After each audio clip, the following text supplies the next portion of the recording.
পড়িয়ে থাকি। গতদিন একটি ক্লাস আমি পরিচালনা করেছি, অনলাইন ক্লাস। তো আমার কোর্সটার নাম কম্পিউটার প্রোগ্রামিং।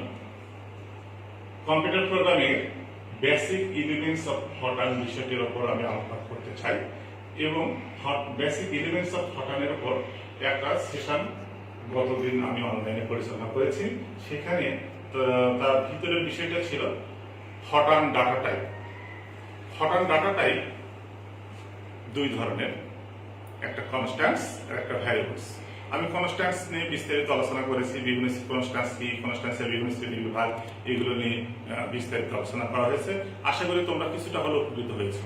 আজকে আমি ভ্যারিয়েবলস নিয়ে আলোচনা করব। ভ্যারিয়েবলস কি? ভ্যারিয়েবলস কি তোমরা বোর্ডের দিকে লক্ষ্য করো, তাহলে দেখতে পাবো ভ্যারিয়েবলস কি। Variable is a memory location name where data stores. This data may be changed during the program execution. অর্থাৎ আমি যদি বাংলা বলতে চাই তাহলে হবে চলক হচ্ছে একটা স্মৃতিস্থানের নাম যেখানে ডাটা সংরক্ষণ করা হয়, যে স্থানের ডাটা প্রোগ্রাম নির্বাহের সময় ব্যবহারকারী পরিবর্তন করতে পারে। এই হটান ভ্যারিয়েবলস লেখার জন্য কিছু নিয়ম আমাদের পালন করতে হয়, যে নিয়মগুলো জানা আমাদের অত্যাবশ্যক এবং সেই নিয়ম মেনে যদি আমরা না লিখি তাহলে সেটা ভুল হবে। তো তোমরা বোর্ডের দিকে লক্ষ্য করতে পারো যে আমি নিয়মগুলো তোমাদেরকে দেখানোর চেষ্টা করছি। রুলস ফর রাইটিং এ হটান variable name are given below. এক নম্বরে তোমরা লক্ষ্য করো এখানে কি লেখা আছে। এক নম্বরে 1 to 6 ক্যারেক্টার্স ইন লেন্থ। ব্র্যাকেটের মধ্যে তোমরা লক্ষ্য করো ইন হটান 1995 it's up to 1 to 31 characters in length. অর্থাৎ 1 থেকে 6 ক্যারেক্টার পর্যন্ত এটা আমরা লিখতে পারবো। একটা যে কোনো হটান ভ্যারিয়েবল নেম দিতে গেলে সর্বোচ্চ 6 ক্যারেক্টার পর্যন্ত আমরা লিখতে পারবো, 1 থেকে 6 পর্যন্ত। কিন্তু 1995 ভার্সনে আমরা 1 থেকে 31 পর্যন্ত লিখতে পারবো। যেমন তাহলে তোমাদের যদি একটা উদাহরণ দিয়ে আমরা আমি যদি বোঝাতে চাই, 1 নম্বরে ধারাবাহিকতা যেটা বললাম, তাহলে সেটাকে তোমরা একটু ফলো করো, বোর্ডের দিকে লক্ষ্য করো, তাহলে তোমরা বুঝতে পারবা যে আমি বলছি কারো নাম যদি আমি দিয়ে থেকে থাকি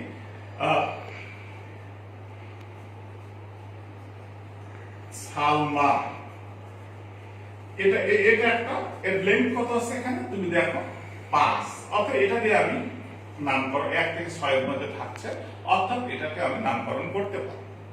আর যদি আমি এখানে যদি দিয়ে থেকে থাকি ম্যাথমেটিক্স, যেটা আমাদের সাবজেক্টের নাম,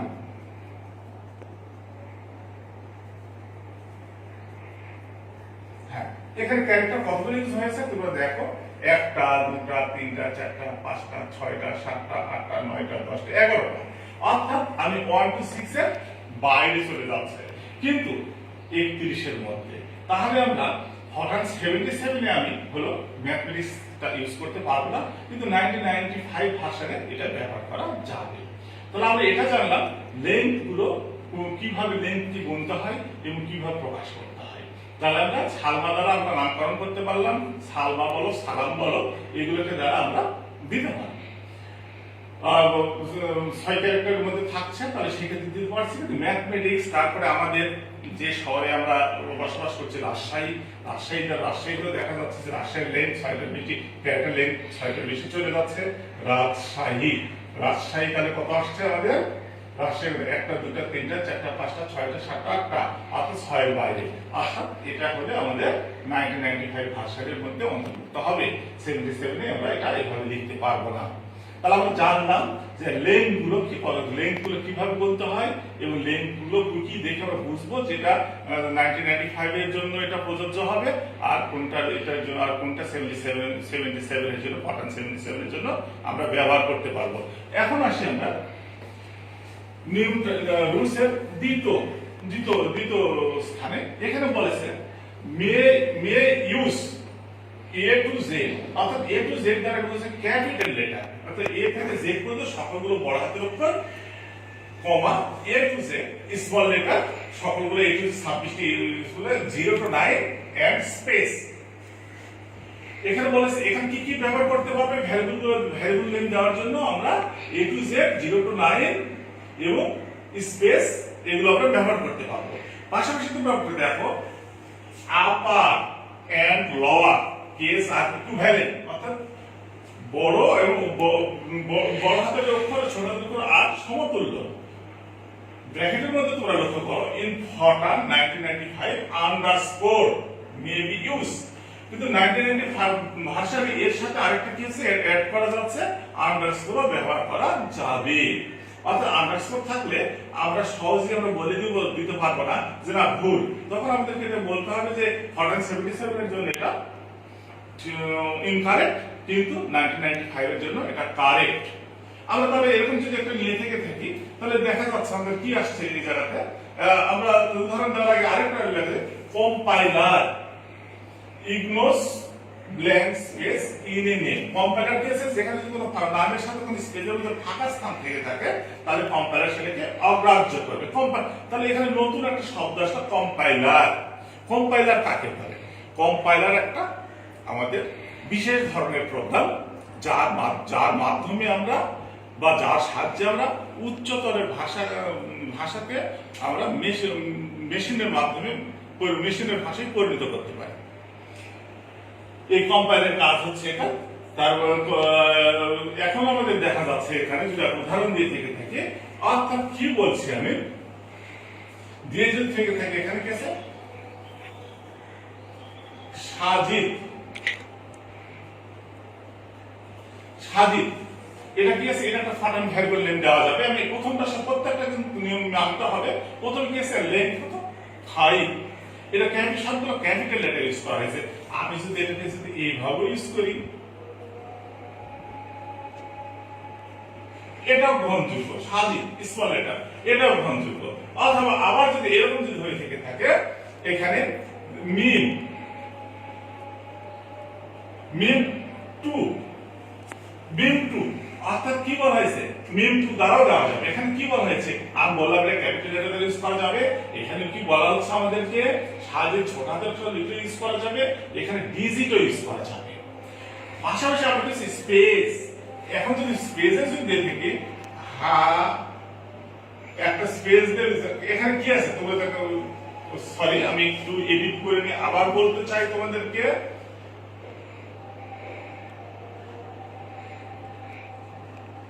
তোমরা এখানে দেখো লক্ষণীয় যে আমি ফাংশন 77 তোমাদেরকে বলেছিলাম Habib H A B I B Habib Habib উচ্চারণ হচ্ছে, কিন্তু তোমরা দেখো এইচ এ বি আই দেওয়ার পরে একটা মাত্র স্পেস আমি দিয়েছি।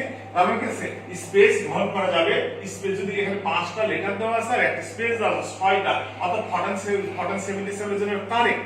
কিন্তু এখানে যখন অর্থ প্রকাশ করবে কম্পিউটার বা প্রিন্ট লিখবো ম্যাথমেটিক্সে, তখন এটা উচ্চারণ আসবে হাবিব। কারণ এখানে তোমাদের বলা হয়েছে এই জায়গাতে দেখো compiler ignores blank space in a name. Name থেকে কম্পাইলার কি করবে এই ফাঁকা স্থানটাকে উপেক্ষা করে নিয়ে যা যা লেটার আছে সেই লেটার দ্বারা সাজিয়ে নিয়ে যে নাম অর্থবোধক যে নাম হবে সেই নামটাকে সে প্রকাশ করবে। তাহলে আমরা কি জানলাম 1 আর 2 নম্বর নিয়মের আমরা বিস্তারিত জানলাম উদাহরণ সহকারে। আশা করি তোমরা শিখেছো এটা। আচ্ছা এখন 3 নম্বরে আসি, first character of a name.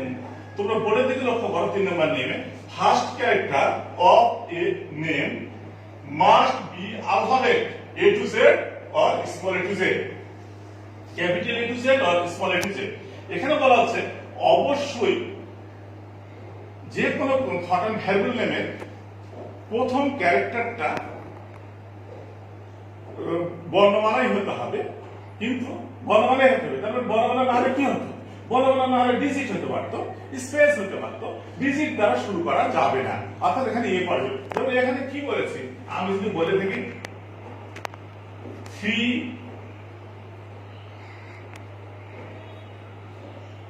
Gym 3G আমি দিয়েছি। এখানে কি করা হলো প্রথমে কি আছে আমরা অ্যালফাবেট ইউজ করে নি, কি করেছি আমি ডিজিট ইউজ করেছি, তারপরে জিম দিয়েছি। এটা ইনকারেক্ট। এখানে ফার্স্ট ক্যারেক্টারে of a name must be alphabet বলা হয়েছে এবং সে A to Z এর মধ্যে হতে হবে, কিন্তু এখানে তা ইউজ করা হয়নি, হয়েছে প্রথমে ডিজিট ইউজ করেছে। এটা হচ্ছে ইনকারেক্ট। কারেক্ট তাহলে কি হবে আমাদের কারেক্ট আমরা এটাই লিখতে পারি জিম 3। আমরা যদি জেন 3 দিকে থেকে থাকি তাহলে এটা কারেক্ট। অর্থাৎ আমি প্রথমে যে কোনো একটা অ্যালফাবেট লিখে তারপরে আমরা কি করব, আমরা বর্ণমালার বর্ণ লিখে ইংরেজি 26টা লেটার যে কোনো একটা লেটার লিখে তারপর আমরা যদি কোনো ডিজিট ইউজ করে থেকে থাকি তাহলে আমাদের সেটাকে কারেক্ট হিসেবে ধরে নেব। আবার এমন হতে পারে এ 1 2 3 4, হ্যাঁ এটাও কারেক্ট, কারণ প্রথমে আমাদের কি আছে, এখানে আমাদের লেটার ইউজ করা হয়েছে। অতএব এটা কারেক্ট, এটা কারেক্ট, এটা ইনকারেক্ট। এবং এখানে আরো কি করা হয়েছে তোমরা দেখো, উপরেরটাতে কি করা হয়েছে, উপরে এই দুটো কারেন্ট যে দুটাকে কারেন্ট বলছি সেই দুটাকে কি বলছি, লেন্থ কত 4। এটা সবগুলো ক্যাপিটাল লেটার, এখানে আছে লেন্থ কত 5, সবগুলো এটা ক্যাপিটাল লেটার। এখন আমি আসি, don't use keyword or library function as a variable name. এখানে বলা হয়েছে এই ভ্যারিয়েবল ফাংশন ভ্যারিয়েবল নেম দিতে গিয়ে এখানে আমরা কি করতে পারবো না, কিওয়ার্ড বা লাইব্রেরি ফাংশন ইউজ করতে পারবো না, ব্যবহার করতে পারবো না, ডোন্ট ইউজ। তাহলে আমাদের কি হবে, লাইব্রেরি ফাংশন কোনগুলোকে বলছি, যেগুলো অর্থাৎ লাইব্রেরি যেগুলো বিল্ট ইন ফাংশন থাকবে সেখান থেকে library function, subtract function, library function এগুলো আসবে। যেমন একটা ফাংশন ভ্যারিয়েবল নেম দেওয়ার সময় যেমন রাজশাহী কলেজ জাতীয় বিশ্ববিদ্যালয়ের অধিভুক্ত কলেজ, তো সেমনি অবস্থা আমরা রাজশাহী জাতীয় বিশ্ববিদ্যালয়ের ইংরেজি ন্যাশনাল ইউনিভার্সিটিকে আমরা সংক্ষিপ্ত যদি লিখে থেকে তাহলে কি বলছি, এন ডট ইউ ডট। আমরা এটাকে কি বলতে পারবো, এই যে ডট ইউজ করেছি এটা হচ্ছে এগুলো লাইব্রেরি ফাংশনের অন্তর্গত। অর্থাৎ এটা ভুল হয়েছে, এটা কি বলছি, ইনকারেক্ট,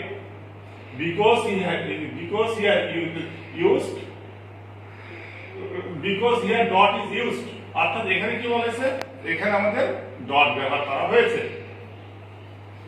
অর্থাৎ আমরা এইভাবে ইউজ করতে পারবো না, কারণ তোমাদের প্রথমেই বলা হয়েছে এখানে কি কি ইউজ করতে পারবো, a to z, small a to z, 0 to 9 and space। আর 1995 এর জন্য আমরা কি বলবো, আন্ডারস্কোর। তাহলে সেই ক্ষেত্রে আমাদের কি বলছে, 1995 এর জন্য আমাদের এটাকে আমাদের কি আন্ডারস্কোর ইউজ করা যাবে। তাহলে আমরা কি বলবো, যদি কিন্তু বলে যে ব্যাখ্যা দাও তাহলে আমরা বলবো কারেক্ট না ইনকারেক্ট, শুদ্ধ না অশুদ্ধ, তাহলে বলবো incorrect, because here dot is used। এতটুকু বললেই হবে, আমরা বুঝতে পারবো যে এখানে ডট ব্যবহার করা হয়েছে। তাহলে আমরা জানলাম এরকম, তেমনি ভাবে আমরা যদি এরকম আবার কিছু আছে, কিছু উল্লেখ করা নাই, তারপরও আমরা ফরম্যাট ভ্যারিয়েবল নেম আরো কিছু বিবেচনা করতে, ফরম্যাট ভ্যারিয়েবল নেম দেওয়ার সময় যেমন যেগুলো ফরম্যাট স্টেটমেন্ট, সেগুলো ফরম্যাট স্টেটমেন্ট দ্বারা ফরম্যাট ভ্যারিয়েবলের নাম দেওয়া যায় না। যেমন কি বলেছে, স্টপ ফরম্যাট স্টেটমেন্ট, এই স্টপ দ্বারা ফরম্যাট ভ্যারিয়েবলের নাম দেওয়া যায় না। তেমনি ভাবে অনেকগুলো ফরম্যাট স্টেটমেন্ট আছে, সেগুলোকে আমাদের লক্ষ্য রাখতে হবে যে ফরম্যাট স্টেটমেন্ট দ্বারা আমরা কখনোই নামকরণ করতে পারবো না। তো এখন আসি অন্য কথায়, যে অনেক কিছু থাকে যে প্রোগ্রামে যদি ডাটা টাইপ ঘোষণা না দেওয়া থাকে তাহলে আমাদের সাধারণত আমাদের সাংখ্যিক চলকে, সেই চলক যদি কোনো চলকের ক্ষেত্রে হঠাৎ ডাটা টাইপ প্রোগ্রামে ডাটা টাইপ ঘোষণা না দেওয়া থেকে থাকে তাহলে সেই সকল চলককে আমরা সাধারণত সাংখ্যিক চলক ধরে থেকে থাকি। সাংখ্যিক চলক ধরে থাকি, কিন্তু সেই সাংখ্যিক চলককে আবার দুই ভাগে ভাগ করা আছে, পূর্ণ সংখ্যার চলক আর বাস্তব সংখ্যার চলক। তাহলে পূর্ণ সংখ্যার চলক কোনগুলোকে বলবো, অর্থাৎ যে সকল চলকের শুরুতে I, J, K, M, N এগুলো ব্যবহার করা হবে, সেগুলোকে পূর্ণ সংখ্যার চলক বলা হয়। যেমন আমি যদি বলে থেকে থাকি, এখানে যদি বলে থাকি কালাম,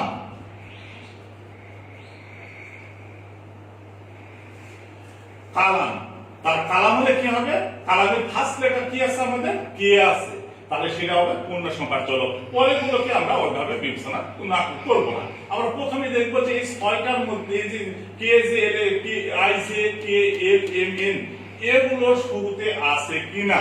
এখন যদি থেকে মুন্না বা মুন্নি,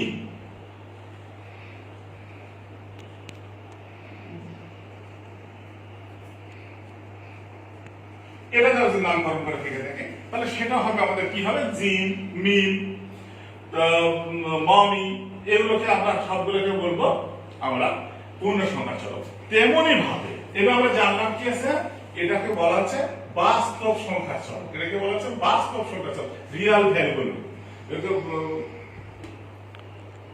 সরি, এগুলোকে কি বলে আই থেকে, সরি আমি বলেছি রিয়াল ভ্যারিয়েবল, এটা ঠিক না।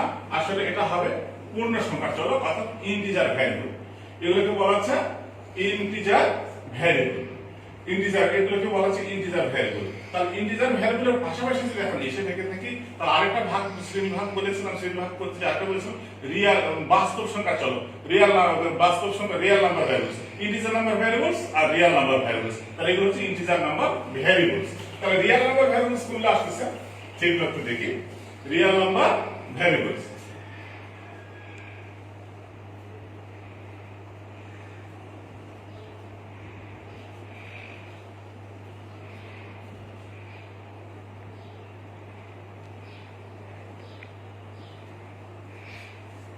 রিয়েল নাম্বার ভ্যারিয়েবলস যদি এসে থেকে থাকি তাহলে আমাদের কি আসবে জানাতে তোমরা দেখো, কি আসবে দেখো, তাহলে এগুলো আছে রিয়েল নাম্বার ভ্যারিয়েবলে আসবে আমাদের a to h R o to z। তুমি একটু দেখো a to h, a থেকে শুরু করে a b c d e f g h, তারপরে আমরা কি করেছি মাঝখানে কি আছে, আই এইচ এর পর কি আছে, এইচ এর পর আছে আই আছে, জে আছে, কে আছে, এল আছে, এম আছে, এন আছে, এগুলো আছে। তাহলে আমাদের কি আছে, এগুলো হলো ইন্টিজার নাম্বার ভ্যারিয়েবল। এগুলো তাহলে এগুলো বলছি ইন্টিজার নাম্বার ভ্যারিয়েবলস বলা হচ্ছে এগুলো। তাহলে এগুলো এই ছয়টা স্থান বাদ দিয়ে আবার কি পাচ্ছি আমরা, 0 to o to z, R a to h R o to z হচ্ছে এগুলো রিয়েল নাম্বার আমাদের ভ্যারিয়েবলস। এগুলো যদি কোনো হলো নামের শুরুতে থেকে থাকে তাহলে সেগুলোকে বলবো বাস্তব সংখ্যার চলক। যেমন কি বলা হচ্ছে এখানে, যদি বলে থেকে থাকে আমাদের কি বলবো আমরা, যে একটা নিয়ে থেকে থাকি রহিম,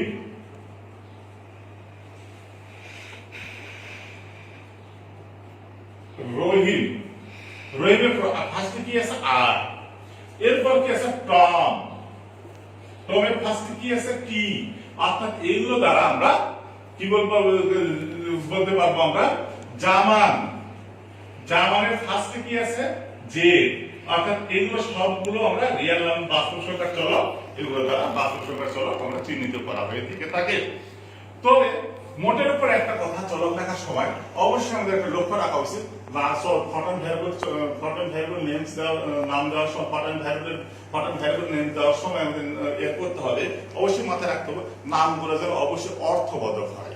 অর্থবোধক হলে অর্থবোধক হতে হবে নামগুলো। তাহলে আমরা কি জানলাম আজকে, আমরা জানলাম যে ভ্যারিয়েবলস কাকে বলে, ফর্ম ভ্যারিয়েবলস কাকে বলা হয়, ফর্ম ভ্যারিয়েবলের লেখার নিয়মাবলী জানলাম এবং প্রত্যেকটা সম্পর্কে আমরা বিস্তারিত জানার চেষ্টা করলাম। এখন সুপ্রিয় শিক্ষার্থী, তো আশা করি তোমরা উপকৃত হয়েছো। আজকে এ পর্যন্তই, আশা করি সামনের দিন আবার দেখা হবে। তোমরা ভালো থাকো, ঘরে থাকো এবং সুস্থ থাকো এবং সবাইকে নিয়ে আনন্দে থাকো। আল্লাহ হাফেজ।